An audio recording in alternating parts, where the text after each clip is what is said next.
Mauvaise nouvelle, la croissance est toujours en prison.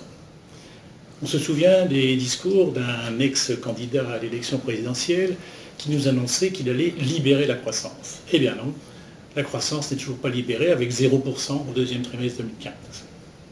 Mais en réalité, est-ce qu'on peut vraiment espérer un retour à la croissance en France, pays dans lequel les prélèvements obligatoires atteignent, en chiffre rond, à peu près 50% du PIB. C'est-à-dire qu'à chaque fois qu'un entrepreneur crée une valeur ajoutée de 1 euro, l'État et les organismes sociaux prélèvent d'une façon ou d'une autre 50 centimes de cette valeur créée, ce qui est absolument colossal.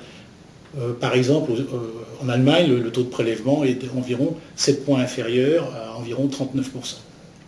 On mesure absolument l'écart qu'il peut y avoir. Donc on ne voit pas très bien comment on peut encourager l'entreprise dans un environnement aussi défavorable.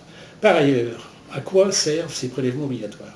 Eh bien, principalement, plus de 50%, pour alimenter le système de protection sociale. Et cerise sur le gâteau, comment est-ce qu'on alimente ce système de protection sociale? Encore à nouveau, pour plus de la moitié, à partir des salaires, ce qui veut dire que la compétitivité de nos entreprises est plombée par ce système de protection sociale.